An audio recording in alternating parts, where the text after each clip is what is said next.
Mama wakwaba wafreme Addo searching mesrel na wa subscribe to my channel. Mia notification bell no so for more news. Ebusuafo nsempafie eye program a wo hosti ewo Untumi TV so eka eniama pa His Excellency Nana Addo Akufo-Addo beye president waye ede ama oman Ghana. Ehu dawuru enomo ebo program na abu ena hosti sa program no ode ensem bi atodwa afa eniama His Excellency Nana Addo Akufo-Addo aye ewo Ashantes regional enkrofo bebre eka His Excellency Nana Addo Akufo-Addo onye hwe obeye president Ashantes region eye NPP for almost stronghold and so NPP for by omo enye hwe na no na abu ede ensema atodwa o trese His Excellency Nana Addo Akufo-Addo beye president why be am Asante man pa nti wonyi na yenti ese ensem no esi ekoy stadium yeri and this fanya renovation da ana mo so de koye abani si 5,000 capacity stadium e wonyina hini niwa dubiase astrotef gwa Ashanti Vigilant more than 20 ana bana ye e wa Ashanti Vigilant ha ye ka ban ya wa adwuma e wa Ashanti Vigilant ha untimi nkoyi MPP aban firim adwuma bana ye na Ashanti Vigilant no enye adwuma ketua enti dia bana ye no momye ni so ni ensebi ka ho second phase of Kumasi Central Market Kedetiano enya bani person up to date one complete you makacha sebra na ye ko IMF no project we monumental project we na bani ye no na ube ya so be hodu because e ko peska de ba kromi a wo me de kwaguru e madam ase we adangoma so Kumasi Academy me say secondary school so Ghana ha de ba bia government na new project na go na kwani mame Koni mami na yenhwe yes we are Asante Regional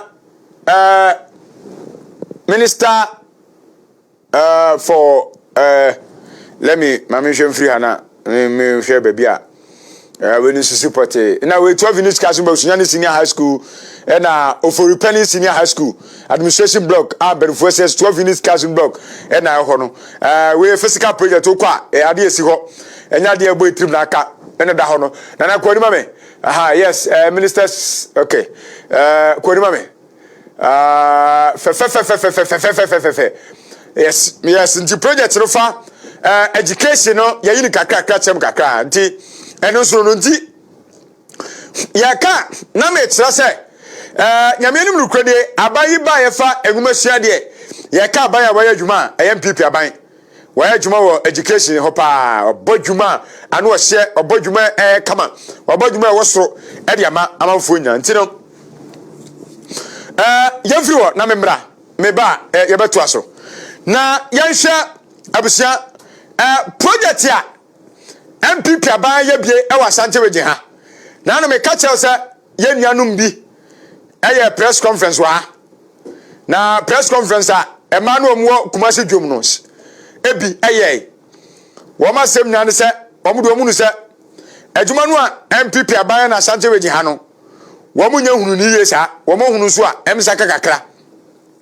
na project ya bobo so bebre no ayade a yesisi no kromi akwan de untimi nka e wa Asante Vigilant ha abana ye yakwan bebre e o Ghana ha ele bi nso aso Asante Vigilant fo so a esefata se esese ye ka ho asem na yehwe na no me ka chel se secondary school a e Ghana bia government run project ho wo ba Asante Vigilant ha the same thing enya bi so ha akwade ye bebre na wodo ani kire Kumasi ha okaya former president mama Asante Vigilant be ka se Asante fo de wadi gold kra ya kwan wa ha je be ka so nya hwe muti asem wa betwa ye mpro so de ko obi aka no he ansa na MPP abaiba 2017 na Kumasi inner city roads na po akwanya na Kumasi principal suit of Kumasi na monchimonka na eyefutro na kanko kaima mo ya we okrom ha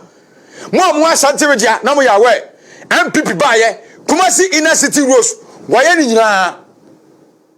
baby aka aya mi aka krabi na chese major street a ewo Kumasi a baby asokwa oforukrom kwada so tafo ehemfa baby a insaya so city roads MPP aban why ni nyina ma me nka kire there were 16 regions for Ghana ha open regional MPP aban we every 2017 abebe misabre why huge number of kilometers of roads tieniye huge number of kilometers of roads Ashanti region data no ho regional MPP ababa ye why kwan pa Ashanti region ha there were 16 regions regional abayi ba why kwan pa Ashanti region ha ma yenya bonayefo abanu woyi akwan pa first na tech agunaga kwan na manchimonka o first na hurihuri abana ye o first wa wanya ya na waye dualization sofo line santase runabout ya enodu so a wonam so yo na ye futro ndc time na ye futro MPP abama ye waye ahojo daban obi ofasu bia ehu kumasi ha na ye futro MPP abama ye en waye ye kumasi true to daban contempon abayada roma waye akwan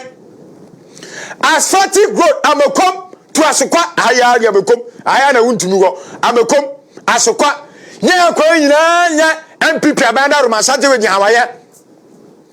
pankrono tafo akwan MPP ababa ye woye ni nyina awogusu a woyo tafuo pankrono nanu ye bi alliance mo motiamasum nani ho anaba ne dia ba eti aba no adwuma crow from town roads abaya ye ndc time na efutro ndc time baby a constituency of timi ya kwan ho asonse asa 47 constituencies asonse nko obodu koko roads na ba asonse aburo ni bayenti enya ba ya kwan wa asonse abrako a na komi kroma santi achem yo ho ne yeti koko akase ba sa kwa no ma nye woni na ba asonse udu ani che ha akwani nya kro from yaye yanya hanko a mosi zongo kumasia ya fega bi mosi zongo Ashanti region ha yaye hakwan na hakwan ni na manchimanka na efuto MPP ababa wayo mampo inner city roads mampo fomu ha mo amonutua mampo inner city roads MPP ababa wayo na mo esofa krede na wura mampo kromu a masa efri mampo da ho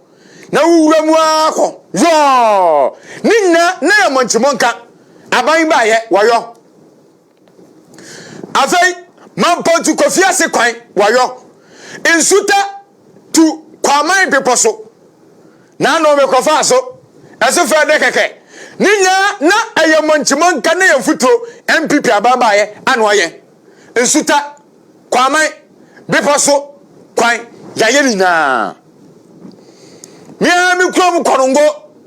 ha baby ana meti residential area low cost ya buya kasa ndc time no mu di atam ya kasa ya kasa radio so samo fie awa Kings radio di Virgin City radio kono ya kan this fie abayi ba ya ha unam low cost a fa da keke yi akwani dem say ya MPP abayi ba ya anu oyo abuabo to ajetia